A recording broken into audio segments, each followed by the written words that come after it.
Sejam todos bem-vindos. Esta é a lição 13 da série A Doutrina do Espírito Santo, da revista da EBD, da Quarta Igreja Batista do Rio de Janeiro, onde eu, Edna Moraes dos Santos, tenho a honra de ser professora já há mais de 15 anos, né? E hoje estarei responsável para ministrar esse estudo da última lição da nossa revista. Temos muito prazer em apresentar este estudo, que encerra esta série temática que abordou o tema da doutrina do Espírito Santo com os seguintes tópicos. O Espírito Santo promessa, natureza e missão. O Espírito Santo, presença e atuação no Antigo Testamento. O Espírito Santo, presença e atuação no Novo Testamento. Ser templo do Espírito Santo. O Espírito Santo no ato da conversão. O Espírito Santo, o capacitador da igreja. O batismo no Espírito Santo. A plenitude do Espírito Santo. A posse dos dons espirituais. A diversidade dos dons espirituais. O fruto do Espírito Santo, como ser instrumento do fruto do Espírito Santo. E hoje nós estamos vendo, então, a nossa lição de hoje, que é a presença do Espírito Santo na vida cristã. Antes, porém, vamos ter um momento de oração? Pai de amor, nós te agradecemos pela oportunidade de apresentar este estudo desta série e rogamos a tua direção para que o Senhor possa me usar como instrumento em transmitir a tua vontade com fidelidade o que ensina a tua palavra. Ó Deus, abençoa todos que estarão ouvindo, nos acompanhando nessa ministração da aula online. Os que estarão vendo agora, os que virão depois, assistirão depois, que sejam uma bênção na vida de muita gente, muitos possam ser abençoados com este estudo. Ó Deus, ajuda-me e use-me neste momento. Muito obrigada pela liberdade religiosa, porque podemos livremente estudar a tua palavra e proclamá-la e ensiná-la às pessoas que estão dispostas a ouvi-la. Muito obrigada, Senhor Jesus. Nós te agradecemos de todo o nosso coração. Em nome teu mesmo. Amém. Então, vamos primeiro ver quais são os objetivos da nossa aula de hoje, né? Os objetivos da nossa aula. A nossa aula de hoje tem dois objetivos: compreender as condições básicas para ser um vaso cheio de bênçãos. O outro objetivo é entender, o objetivo geral, é entender o significado da comunhão com o Espírito Santo. E o nosso texto áureo, que é o texto de ouro do estudo, né? Está em 2 Timóteo 2:22, que diz assim: E você, Timóteo, fuja das paixões da mocidade e procure viver uma vida correta, com fé, amor e paz, junto os que, com o coração puro, pedem ajuda do Senhor. É interessante essa versão, não é? Então vamos repetir o texto áureo, 2 Timóteo 2:22. E você, Timóteo, fuja das paixões da mocidade e procure viver uma vida correta, com fé, amor e paz, junto com os que, com o coração puro, pedem a ajuda do Senhor. Eu usei esta versão aqui, da Bíblia Conselheira, que apresentou nosso textuário por aqui, viu? Achei interessante a maneira como foi apresentada aqui, a Bíblia Conselheira.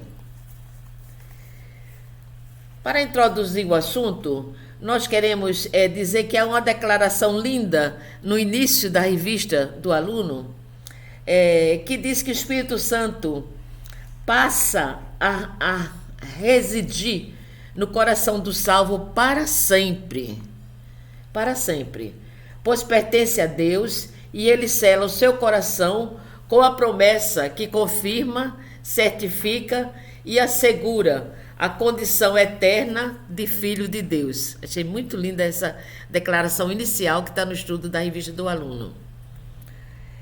Em João 14,16, nós lemos: Jesus promete enviar o Espírito Santo, o Consolador, para ficar com o salvo para sempre.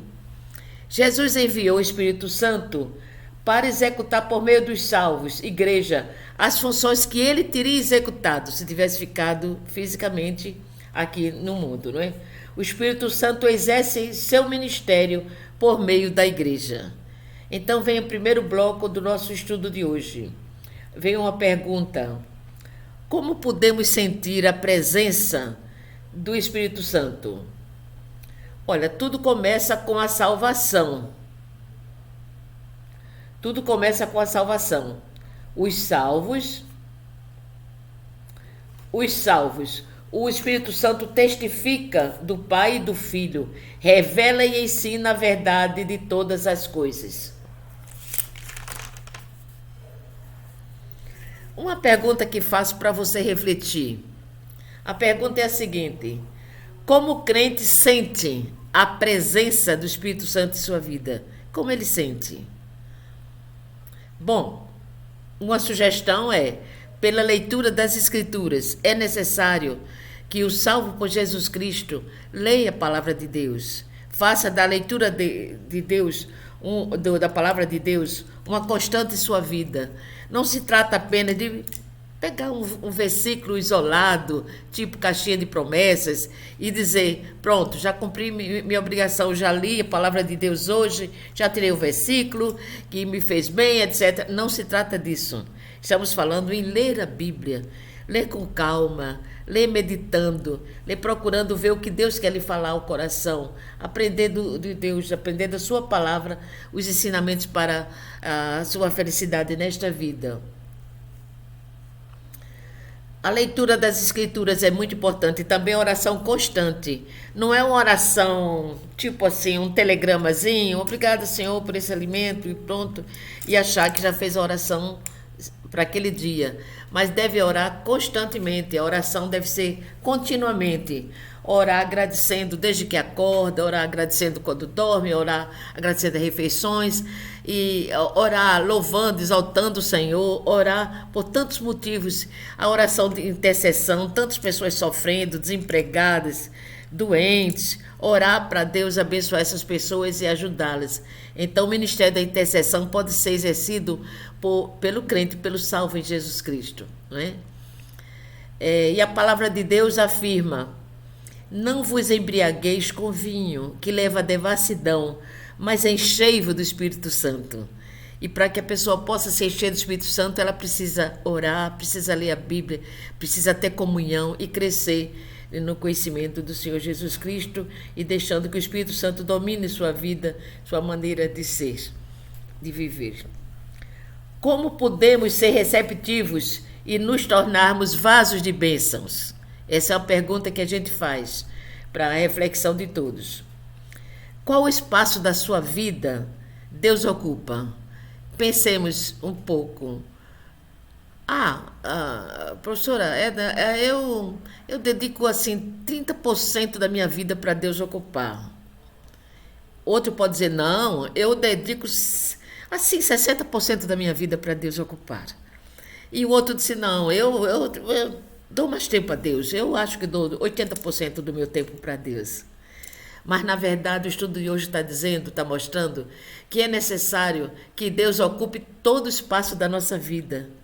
Que Ele tenha presença total em nossa vida. Não apenas abrir uma janelinha, abrir um espaço, uma sala, outra sala, mas que o Senhor possa ter livre acesso à nossa vida por inteiro. É o que a palavra de Deus nos ensina, é isso, viu?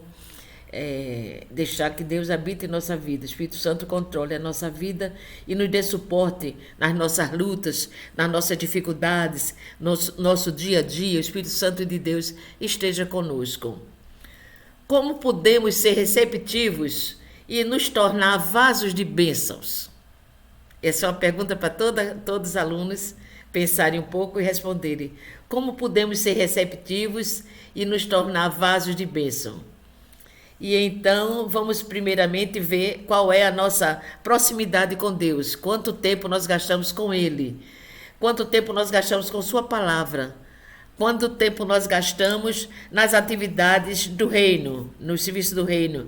E no testemunho cristão, no nosso trabalho, onde quer que nós estejamos, quanto tempo nós gastamos com isso? Em Colossenses 3,16, nós lemos: a palavra de Cristo habite ricamente em vós em toda sabedoria. Ensinai e aconselhai aos outros com salmos, hinos e cânticos espirituais, louvando a Deus com gratidão no coração. Está em Colossenses 3,13. A vida do crente, do salvo, é comparada a um vaso moldado nas mãos de um oleiro. Deus é o oleiro e devemos ser vasos para a honra e glória de Deus. Como seriam esses vasos? Vasos limpos, sem rachaduras, prontos para serem cheios do Espírito de Deus e sermos usados para o seu serviço. Que bênção e que honra Deus nos concede em permitir que sejamos vasos no seu serviço. A Bíblia compara a vida do crente aos vasos de barro, preparados pelo oleiro, moldados por meio de um processo transformador que vai além da aparência, que afeta o caráter e o modo de vida. Nós lemos em Jeremias 18,6 o seguinte. Vamos ler. Não poderei eu fazer de vós como fez este oleiro, ó casa de Israel, diz o Senhor. Eis que, como o barro na mão do oleiro, assim sois vós na minha mão, ó casa de Israel. É Deus falando para Israel. O próximo tópico é a comunhão com o Espírito Santo na vida cristã. Vale fazer aqui uma pergunta. O que é comunhão com o Espírito Santo na sua vida cristã? Bom, temos aqui, essa comunhão pode ser descrita como uma sintonia de sentimentos. Modo de pensar, agir ou sentir, identificação. Isso seria ter comunhão com o Espírito Santo na sua vida cristã. Outra maneira de ver é a unidade. Manter-se unido com o Espírito Santo que habita dentro de nós. Não deixar o Espírito Santo fugir. Não, agora não quero, outra hora eu quero. Não, o Espírito Santo está unido com a gente. Ele habita no nosso coração. Você derrama. O compartilhamento também é outra qualidade. Você derrama o seu coração e também você tem o derramar do coração do Espírito Santo. Os apóstolos escreveram porque pareceu bem ao Espírito Santo e a nós. Atos 5, 28. Compartilhar a sua alegria. Outra característica é a parceria. A obra do Espírito Santo com a sua participação é uma parceria. Outro, a intimidade. Trata-se de um amor profundo em relação a Cristo e para conhecê-lo mediante o Espírito Santo. Você não pode amar a Deus sem o Espírito Santo e sem amar Jesus, né? A Trindade, né? Outra qualidade é a amizade. O Espírito Santo pode se tornar o seu melhor amigo, mais íntimo, que você conversa, que você abre o seu coração e você confidencia as coisas mais íntimas do seu ser. O Espírito Santo também aparece como um guia, um comandante, um capitão. Em seus assuntos pessoais, você quer ouvir a voz desse comandante, quer ouvir a voz desse capitão, desse seu guia. E ouçamos então a sua voz. Temos ainda aqui o seguinte: Jesus prometeu deixar conosco o Espírito Santo para ser o responsável em nos guiar na nossa vida cristã. Ele disse assim: eu vos darei outro Consolador, Quando os discípulos estavam tristes porque ele ia partir, ia voltar para o Pai, ele prometeu que não nos deixaria órfãos, não nos deixaria sozinhos, mas ele nos daria o Consolador. E ele prometeu e ele cumpriu nos dar o Consolador.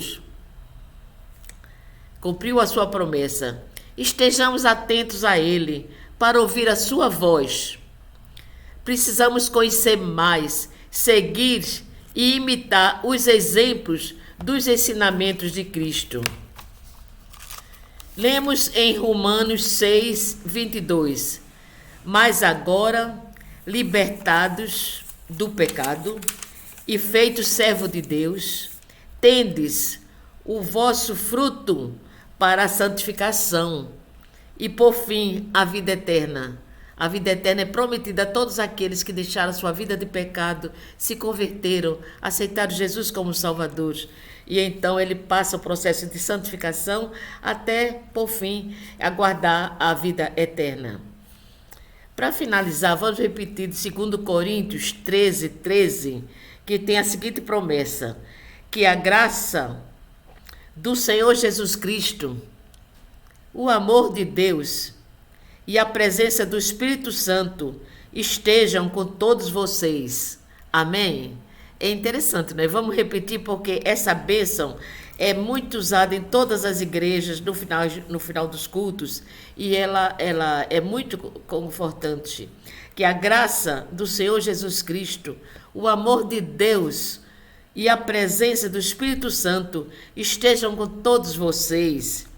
Fiquemos com esta bênção, muito utilizada ao final dos cultos nas igrejas, para nosso desafio, para nosso conforto, para nossa edificação na nossa caminhada cristã. Deus abençoe a todos que estão assistindo esse estudo da EBD online ou presencialmente no templo, e que lembre o seguinte, que o Espírito Santo é uma pessoa divina. Ele inspirou os homens a escrever as Escrituras. O Espírito Santo esclarece a verdade divina. O Espírito Santo se manifestou visivelmente em Atos dos Apóstolos, em muitas situações diferentes. O batismo no Espírito Santo ocorre quando os pecadores se convertem a Jesus Cristo. Eles reconhecem a sua vida de pecados, eles dão a volta ao pecado e agora eles aceitam Cristo como seu Salvador para uma nova vida, uma transformação, passa a ser um discípulo de Jesus Cristo. O Espírito Santo dá testemunho de Jesus Cristo e o glorifica. Convence o mundo do pecado, da justiça e do juízo. É um papel do Espírito Santo. Convencer o mundo do pecado, da justiça e do juízo. Ele opera a regeneração do pecador perdido. Ele opera a regeneração. Sela o crente para o dia da redenção final. É o selo, é a garantia da salvação que nós recebemos de Jesus Cristo. Ele também habita no crente e o guia em toda a verdade. O Espírito Santo tem essa faculdade de fazer com que descobramos a verdade. É uma das suas características. Ele nos capacita, o Espírito Santo, para obedecer à vontade de Deus. Então, se Deus nos chama para uma missão, para uma tarefa, devemos obedecer, porque, não obstante as nossas limitações, o nosso Deus nos capacita, nos dá poder e haverá resultados benéficos do seu chamamento, da obediência à sua vontade.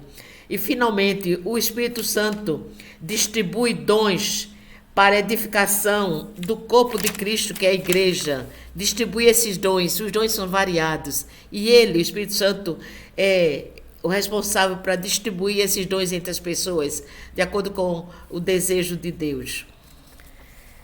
Sua plenitude é fruto na vida do crente. A sua plenitude e fruto na vida do crente constitui condições para uma vida cristã vitoriosa e de testemunho. Então, aqui nós encerramos e desejamos a todos que Deus abençoe a todos e que possam cada um ser obediente à palavra de Deus, possam conhecer a verdade do Espírito Santo, ter o Espírito Santo na sua vida, conhecer esse Deus, essa salvação, procurar servi-lo, obedecê-lo e ser feliz nessa vida. Que Deus abençoe a todos, um abraço e até a próxima. Obrigada por nos assistir. Tchau, tchau.